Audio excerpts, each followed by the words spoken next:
Hello and welcome along to 442 Arsenal. Some big news lately, all kind of speculation, but the first one I want to talk about is, of course, Victor Gyokeres. Obviously, this has been a big talk this summer. It's been between Sesko and Gyokeres, but it seems like the Sesko wage demands are too high that the more likely one right now is Gyokeres. There is a few clubs interested in him, like Liverpool, United, and obviously Arsenal. Honestly, I think it'd be a no-brainer between Liverpool and Arsenal if he does decide himself. I don't see why he'd go for Man United, given the fact that Man United aren't playing European football next year. Obviously, Liverpool, Arsenal have Champions League football.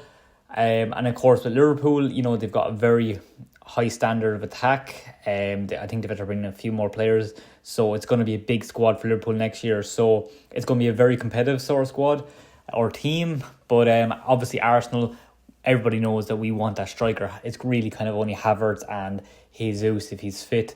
That's the real competition up front.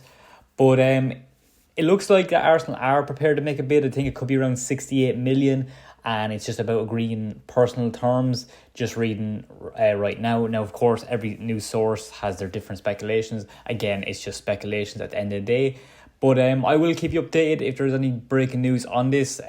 Honestly, I think this is something that we need to get done with as soon as possible. I don't want to be leaving it till the end because we do not want to be going into the first match of the season still with this, problem of not signing a striker yet. We have to get this over the line.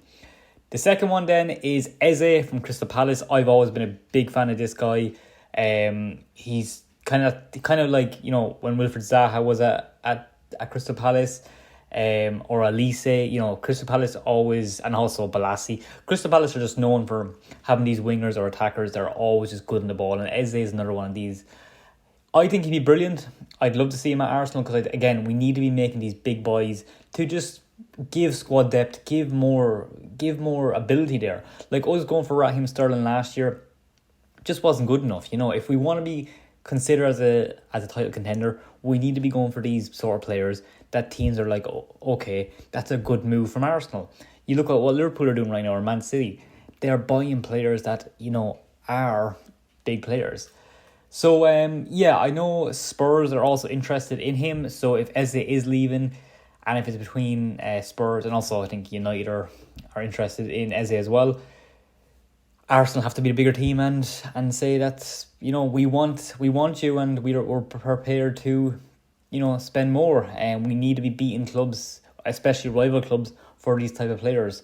So that's right now in speculation that Arsenal are interested in him. The third one I want to talk about is a guy, to be honest, I don't really know too much about him. He's a defender from Spain. He plays for Valencia. He's played all his international career for underage, from under 15 to under 23 for the Spanish international team, his name is Cristhian Mosquera. And he seems like he's a 6'2" defender, centre back. I don't know much about him, but obviously, he's still young and he's been a part of the Spanish squad quite regularly at an underage level.